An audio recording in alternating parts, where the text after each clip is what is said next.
Okay. Ladies and gentlemen, friends and colleagues, I would first like to offer my appreciation to my predecessor, Gustavo Momé, who, especially in the year of his presidency, has been a strong leader of the Inter-American Press Association and a powerful voice for the defense of freedom of the press in the Americas. His administration has been catalyst for some significant progress in his, as he put it, short-lived but intense year-long term, including successfully overseeing the sale of the Miami real estate, some tangible advances by the Strategic Development Committee under Maria Elvira Dominguez, the addition of 27 new members into IAPA, and of course, he, with Claudio Paolizo and the Committee on Freedom of the Press by his side, have added strength and volume to IAPA's war cry, as Gustavo puts it. On behalf of freedom of expression throughout the Americas and the Caribbean, Gustavo, can you come join me for 1 minute, please?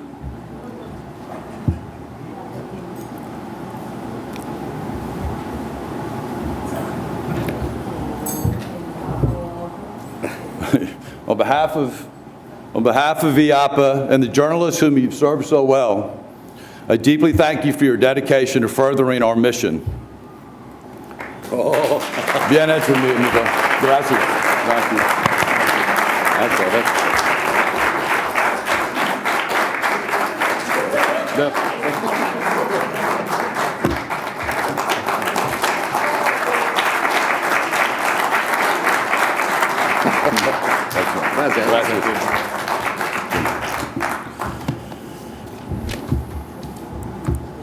I would also be greatly amiss to not thank those that have made the 71st General Assembly not only a possibility, but a success.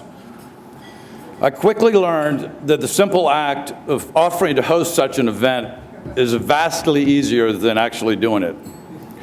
Without the Herculean effort of a few remarkable people at Evening Post Industries, specifically P.J. Browning, our publisher, Becky Balch, Robbie Scott, and of course my executive assistant Heidi Harrington, who saves me on a daily basis as is.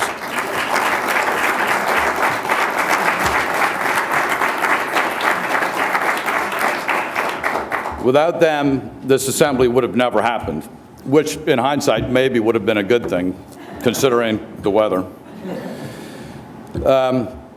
But along with the IAPA Executive Director, Ricardo Tradi, Martha Estrada, Paola DeRube's hard work, support, and direction, they managed to put together a program beyond my hopes. I also want to thank Melba, Horatio, and Emilio for all of their hard work. I'm eternally grateful to them all, as I am to the tremendous generosity of the sponsors who have made this all possible. Naturally, we all thought that the planning committee's real work would be over as of last Friday, about the same time the rain began. With great grace and good humor, they adapted to every inevitable adjustment and cancellation to keep things going as smoothly as possible. I would also like to thank the terrific staff of the Francis Marion Hotel, who, despite being shorthanded and no doubt worried about their own lives and homes and families, managed to take such good care of us. And finally, I give thanks to all of you, my friends and colleagues, for your good-spirited participation despite the endless cancellations and endless changes to our program. We had hoped to show off to you some of the great cultural, historic, and natural beauty of our old city. We had hoped to provide an interesting and informative program of panels and discussions. We had hoped that the 71st General Assembly would be memorable. Perhaps not for the reasons we had hoped, but I'm certain that this will indeed prove to be one of the most memorable meetings of all time. And now, let me finally say what a tremendous honor it is to accept the presidency of the Inter-American Press Association. An honor that is only made more special because I'm able to do so in my hometown and in the presence of my family. As a young boy growing up here in Charleston, I remember listening with a limited understanding at the time to my parents' conversations about trouble in Argentina and how our newspaper The Buenos Aires Herald and its editor were in danger for simply telling the truth. I remember my parents' frequent trips to IAPA meetings in various Latin American countries, which admittedly for me was more about the gift that I knew that they would bring back home to me than anything else.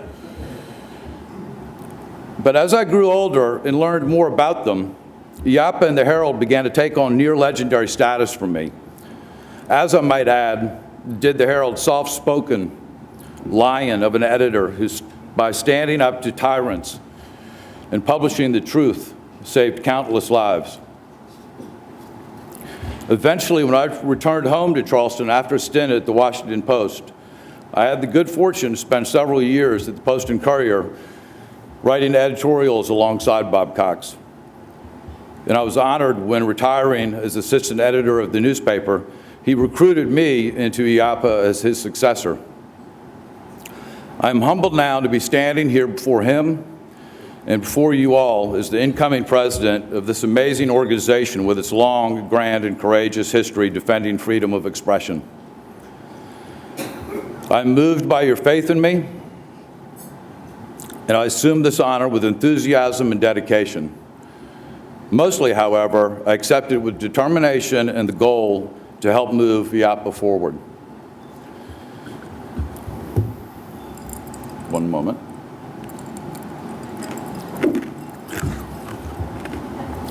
Thank you. Contemplating how to make a lasting mark within such a highly esteemed 71-year-old organization at this or any point in its history is admittedly a bit overwhelming. Today, IAPA, like newspapers themselves, faces many challenges. However, perhaps none is more concerning for me than the future of our organization's membership. Quite simply, it is the most basic brick of our foundation. Without our members, without the foundation, without the caring, the support, energy, generosity, and determination of committed people, IAPA is little more than a chapter in the history books. To remain vital and capable of best fulfilling our mission, we must strengthen our numbers and the reach of our alliance. If we are to maintain our authority as the hemisphere's preeminent, respected guardians of freedom of expression, then we must position ourselves as the leading resource for media advancement from ocean to ocean and from pole to pole. If you go to www.sipiapa.org, you will read this. The IAPA currently has approximately 1,400 member publications with a combined circulation of over 43 million, plus a comparable and growing online readership. Again, that's 1,400 member publications with a combined circulation of over 43 million. That's an impressive alliance with true strength in numbers, a force to be reckoned with, an organization one would want to join. Sadly, however, these figures are outdated and inaccurate. The reality, on the eve of this General Assembly, we had 522 member publications, only 37% of the 1,400 we claim on our website. Of those, 257 are part of 16 actual corporate memberships. 228 are individual publication members, and 37 are associates or individuals. So what IAPA really consists of are 281 members representing 522 member publications. The combined circulation is unclear to me at this point. I'm sure it's somewhere, but I haven't been able to find it. But I doubt it's anywhere close to 43 million. I'm unsure of when membership peaked at the 1,400 figure, but there's been substantial decline since the late 1990s when records show we were last in the 1,000-member range. Certainly the recession took a toll, as no doubt have the many other evolutionary problems facing print media in the wake of the digital Big Bang. The real trouble is to be found in a rapidly changing world where information sources are prolific and news is cheap, one in which our industry faces the greatest shakeup in its history. Print ad revenues in the United States are down more than 50% in less than a decade and are now at the lowest level since 1950. Newspaper circulation continues its steady decline. Meanwhile, digital advertising and circulation growth lag behind. The level of threat and rate of decline in the United States may be ahead of Latin America now, but one can't imagine it will remain this way for long. While profitable U.S. newspapers are becoming rare and independent newspapers even more rare, while a constitutionally guaranteed free press is largely taken for granted, and while the spirit of Pan-Americanism under which IAPA was founded fades, I think it is unrealistic to believe that U.S. media owners will continue to consider IAPA relevant enough to join, let alone financially support, without some real effort from us to convince them otherwise. Traditionally, a significant portion of IAPA funding has come from the United States, but now the days of multi-year supporting grants from American foundations are gone. Today, we have only 6 U.S. corporate members, representing 81 individual newspapers. If we lose any one of these 6 members, we lose a significant percentage of our U.S. publications, anywhere from a dozen to 30, depending on which member it is. I'd venture to say that in several of these companies, frankly, mine included, there's just one person in the organization who is engaged and caring enough to keep the IAPA membership current. We have stalwart members such as the Washington Post that have sold to new owners, whom I will go to introduce ourselves to introduce IAPA to. But I must be able to convince them of our value. Likewise, we have former U.S. members with whom I will need your help to re-engage. But how does an organization dedicated primarily to freedom of expression remain relevant in the United States where the First Amendment guarantees it? We need to be able to remind media owners, many of them new to the business, that a threat to freedom of expression anywhere in the Americas is a threat to us all. We need to remind them that U.S. business, economic, and political interests extend throughout the hemisphere. We need to foster the opportunity to rekindle the spirit of Pan-Americanism being offered by our first New World Pope and the imminent rebirth of one of our greatest violators of human rights, Cuba. And we need to be able to honestly show them that we are the largest, most advanced alliance of media companies in the hemisphere dedicated to the successful evolution of this essential industry. As Bob Cox so clearly reminded us last night, we must never forget what can happen in the vacuum of silence. We must remember that democracy cannot exist without freedom of expression and a free media. Like our industry challenges, our membership concerns reach outside of the United States. We no longer have a single member in Canada. We have disengaged members in Brazil and elsewhere who I will ask you to help me re-engage. We need to strengthen our numbers throughout the Caribbean, and I will need your help with that too. Aside from the other issues I've mentioned, our membership dues are expensive and the cost of travel and to participate in meetings is high. President Momé and Ricardo Trotti have recently begun to look closely at our outdated business model as it pertains to membership and fundraising with the goal of giving it an overhaul. Every board committee is now successfully working in its own way toward the goal of advancing a strong and sustainable organization. That's why I've asked each committee chairman who served this past year with President Momé if they will commit to another term. I believe that offering continuity and time are essential to their success. As each has accepted, I know that they agree. My challenge to you, to them, and myself is to set as our focus and our goal a strong, vibrant, enduring, compelling new message rooted in the past but looking to the future that will allow us to present IAPA to all forms of legitimate New World media as the essential, relevant, and indispensable organization we all know it to be. This week, the Executive Committee created an ad hoc committee to carefully review our bylaws and determine how we might best streamline our now burdensome membership review process. This is the kind of thinking we need. If we are to advance, we're going to have to be willing to challenge the way we have been doing some things for a long time.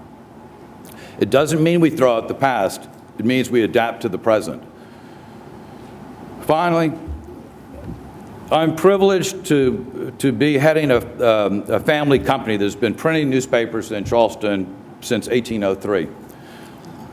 The Post and Courier is the second oldest continuously published daily newspaper in the United States. And since I'm sure everybody's wondering, the oldest is the New York Post by 2 years. The history has shown that the Post and Courier has survived through more than 200 years of changes and challenges. It has weathered prosperity and despair, civil war, enemy occupation, earthquake, Reconstruction, ownership change, the Great Depression, the advent of both radio and television, hurricanes, and it will survive the internet, and even this weekend's record-setting rainfall and floods, by adapting and evolving on every level to the realities of the world around it. If, as Bob Cox said last night, IAPA is really just like a big family, and I think it is, then we are obligated, as our elders age, to take their wisdom and their lessons, along with those of our own, and educate a new generation to carry on the family's business. This strategic planning process has already begun with real momentum. It is my goal to provide it the focus, the time, the effort, and the resources necessary to reach completion and successful implementation. The end goal is simple and remains the same: for IAPA to maintain its rightful place as the premier defender of freedom of expression in the Americas. I ask for your cooperation and open-mindedness in helping allow our venerable Inter-American Press Association to evolve as it needs in order to most effectively carry out its mission in a world that needs it now more than ever.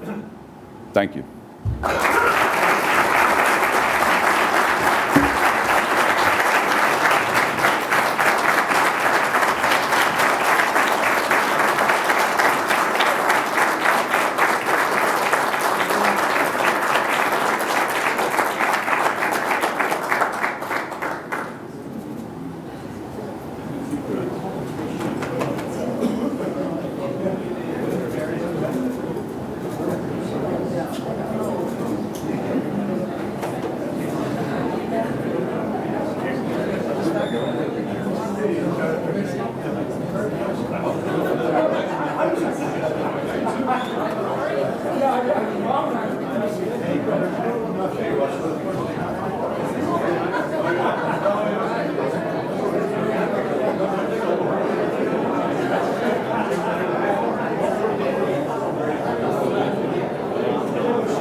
Hi, Jackie.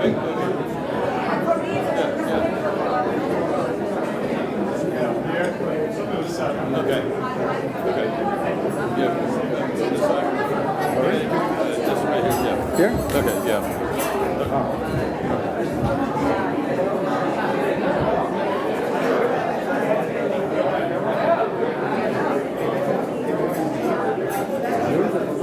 Yeah. Yeah, send to you? Yeah, email. Got my email? Yeah. Good.